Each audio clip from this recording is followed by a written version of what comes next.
Number 1. Carolyn was married to James Michael Brown in 1985. They had 3 children together: Chiquetta, Barry and Brandon. Carolyn and James had been married for 10 years and were employed as teachers. The family resided in Port St. Lucie, Florida. The entire family disappeared on July 25, 1985. Carolyn's mother called police in August, worried because she had not heard from her daughter or her daughter's husband or children since July 4.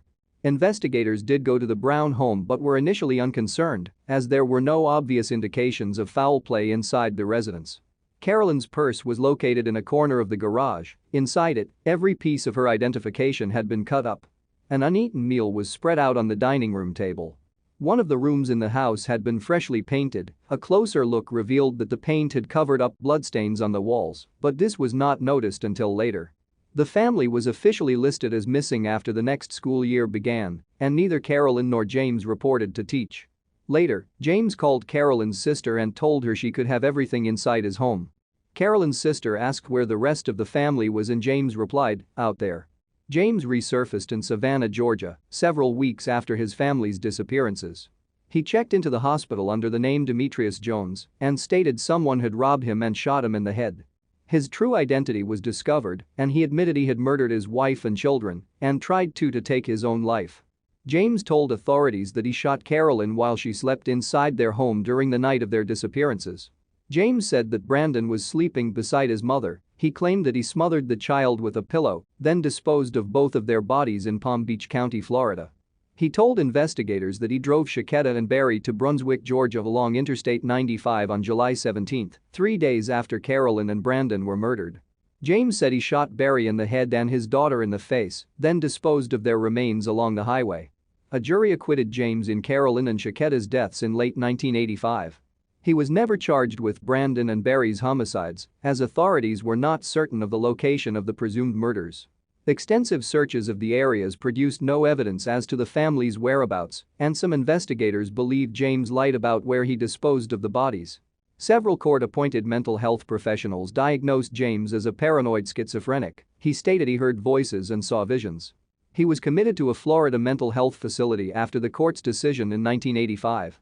He was moved to a halfway house in 1996 and released from the program in 1997. In 2005, however, he was imprisoned after he threatened to kill a bank clerk during a robbery. Carolyn, Chiquetta, Brandon and Barry have never been located. Number 2.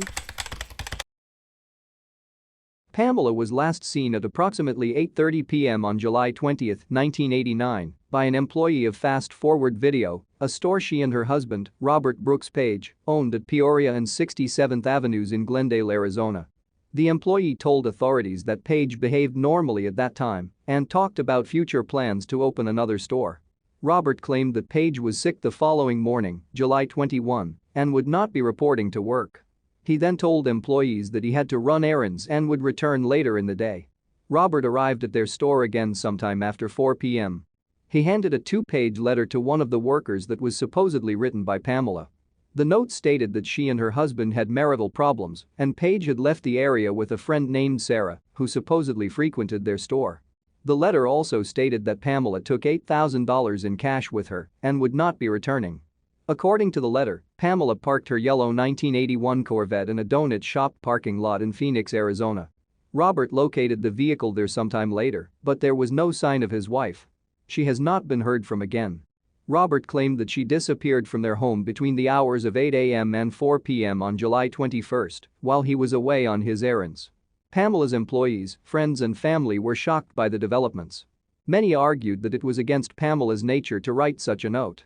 Several relatives also told authorities that she would not have taken significant amounts of money from their account on a whim or carry such a large amount of cash on her. One of her dogs, a Dachshund named Rerun, disappeared with her and has never been located. Pamela's other pet Dachshund was left behind. Her loved ones stated they didn't believe she would have separated the animals. Robert did not report his wife as a missing person. He told Pamela's relatives the police refused to accept a report because she had left him voluntarily. Her family drove to Arizona to file a report themselves and found out Robert had never gone to the police at all.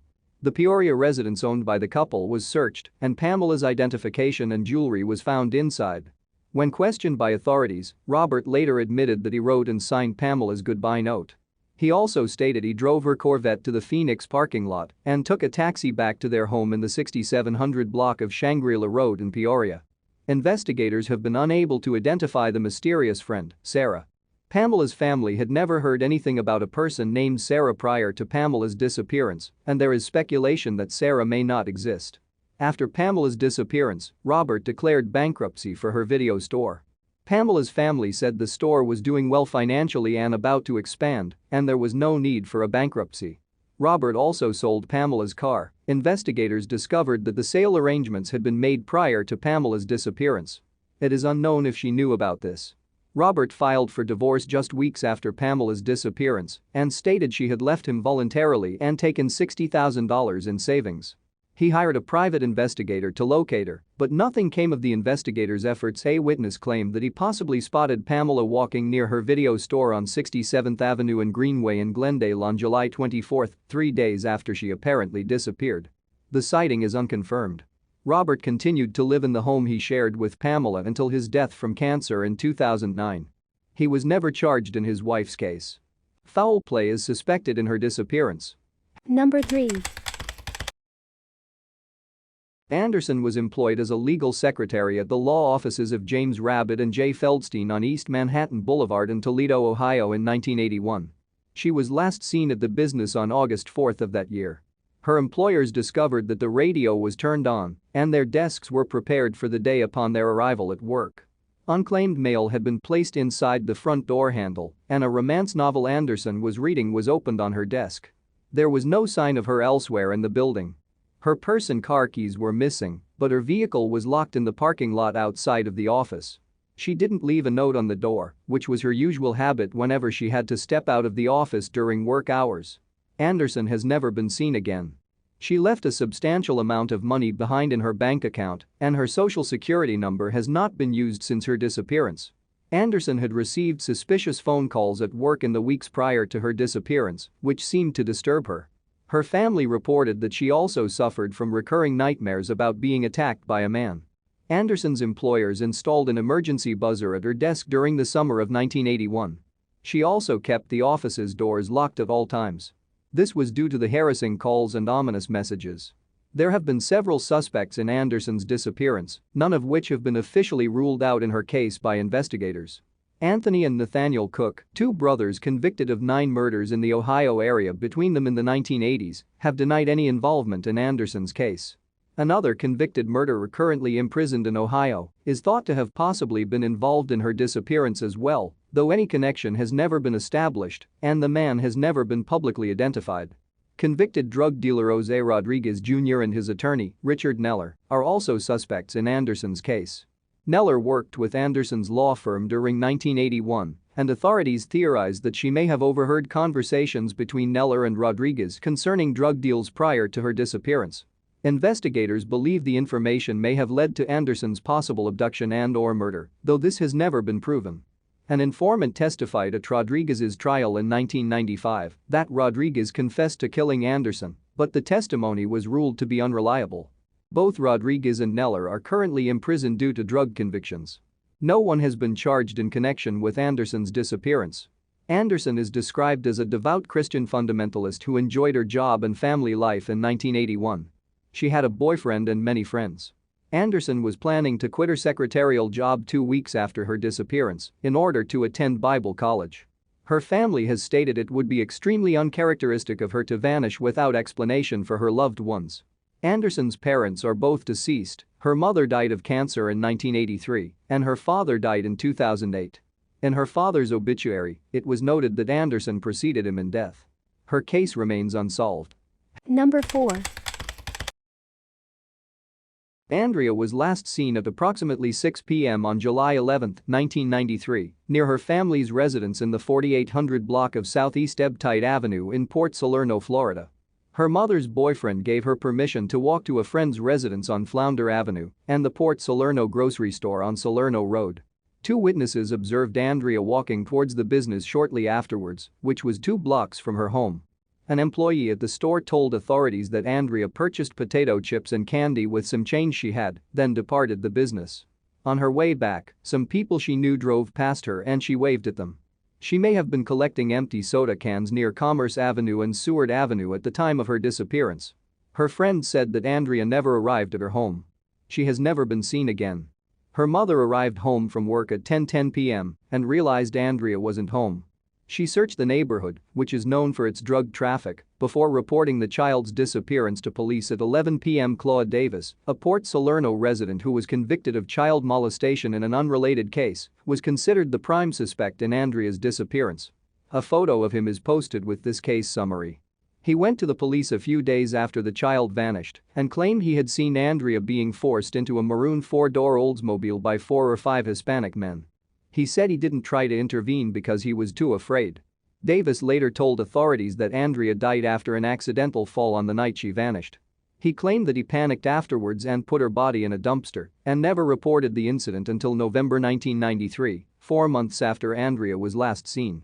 Investigators arrested Davis on a false imprisonment charge as a result of his second statement, but the charges against him were dropped due to a lack of evidence.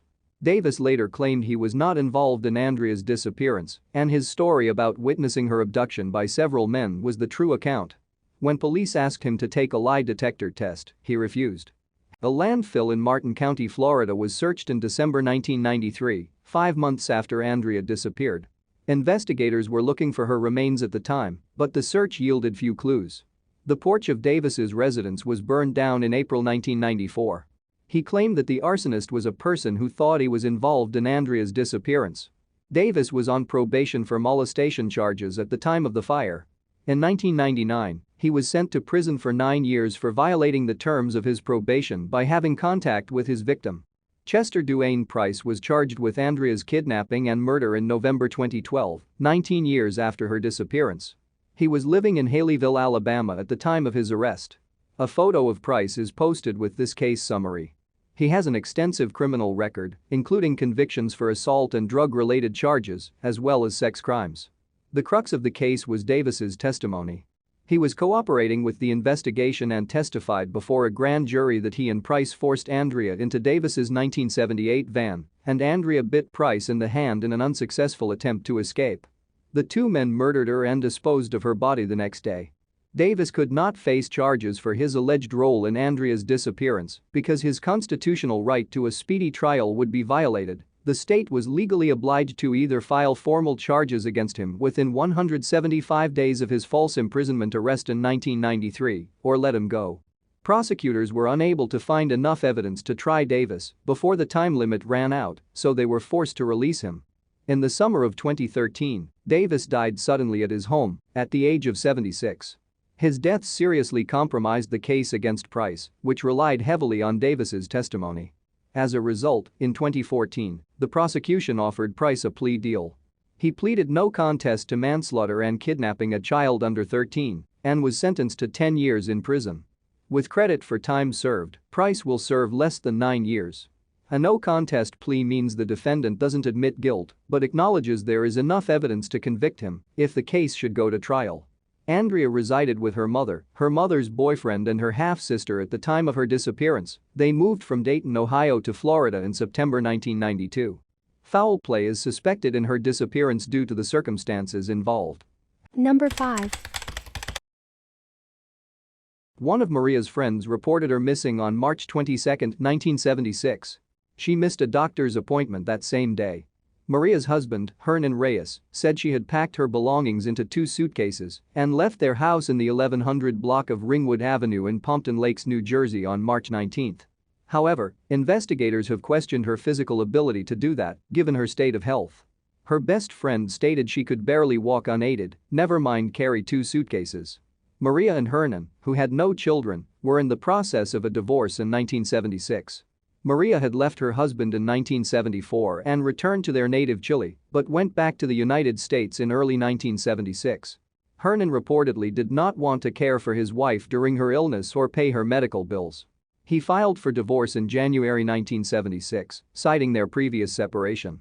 Maria contested the divorce, and Hernan amended his filing to include desertion. The divorce was finalized in 1978, 2 years after Maria went missing. Hernan remarried and, in 1981, he sold the home he shared with Maria and moved away. He is now deceased and was never charged in her case, but his second wife is still alive and living in Florida. She was questioned by police and says she knows nothing about Maria's disappearance. In 1989, authorities dug up the patio at Reyes' former residence to look for Maria's body. Some bones were found, but they turned out to be animal bones. Maria has relatives living in Chile, but they have not heard from her since 1976, nor has she re-entered that country since then. Her neighbors describe her as a quiet, almost reclusive woman. Her case remains unsolved. Number 6. Campbell lived with a roommate on Ward Basin Road in Milton, Florida at the time of his disappearance. She stated she last saw him at 10:30 p.m. on March 6, 2016, and when she came home the next day he was gone and the home was in disarray. There was mud tracked on the floor, the side door was wide open, and the refrigerator door was also open, with vials of Campbell's insulin lying on the floor. Campbell's cellular phone was in the bathroom with the battery pulled out, and his dog had been left out. It's uncharacteristic of Campbell to leave his dog out, he'd normally put it in its kennel or shut it in the bedroom. Campbell was last seen 2 days later, March 8, between 2 o'clock and 4 p.m. at the Circle K on the corner of Stewart Street and Munson Highway, 3 miles from his home. He arrived there looking disheveled and unkempt, carrying one backpack and wearing another. When he left, he didn't have either of the backpacks. He has not been seen or heard from since. The police were later able to recover both of Campbell's backpacks. They contain several documents, including his electronic benefits transfer card, his social security card, a copy of his father's birth certificate, and 2 blank bank deposit forms. There were also some diabetic medical supplies, clothing, food and survival materials. In the year prior to his disappearance, according to Campbell's loved ones, he became involved with people who were bad influences and started using drugs. He went into substance abuse treatment but soon began using again. His sister believes he may have begun using methamphetamine.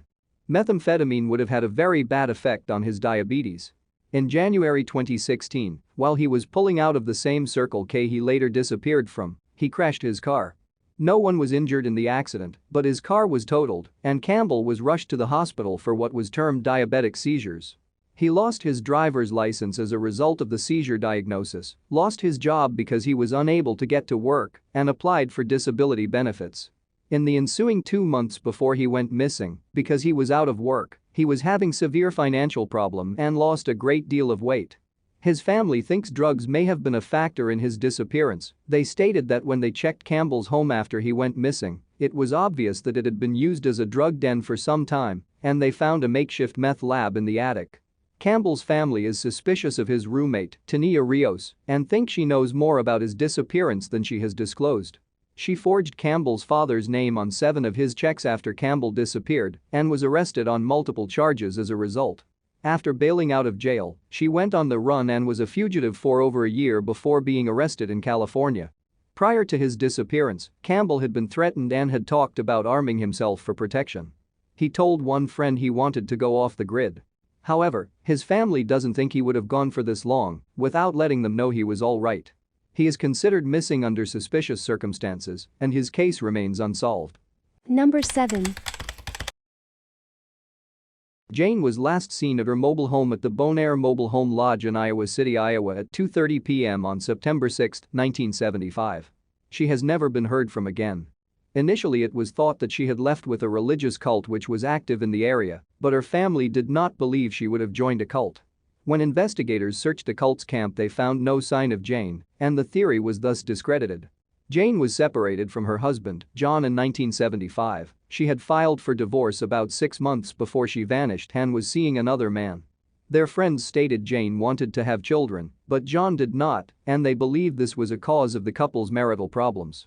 The day of her disappearance, Jane went on a bicycle ride with friends. A neighbor spoke to her after she returned to her home and said she was behaving normally. Late that evening, one of Jane's neighbors heard someone yelling or screaming, but did not investigate the noises. Jane was discovered missing the next day. Jane's Fiat was found parked in its assigned space, and her bicycle was locked to a yard lamp. Inside a residence everything seemed to be in order. Investigators believe she had been taking a shower when she disappeared.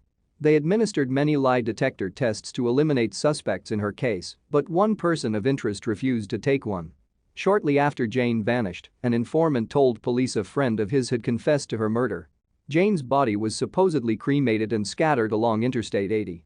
The informant passed a lie detector test, but his information was never confirmed. Authorities searched several locations, including 2 businesses owned by John. They removed bone fragments, a piece of metal believed to be a tooth filling, and 5 vacuum cleaners from his property. Laboratory testing could not connect the items to Jane, however. John maintains his innocence in her disappearance. He advertised a cash reward for her safe return. Authorities have identified a suspect in Jane's disappearance, but the individual has never been publicly named.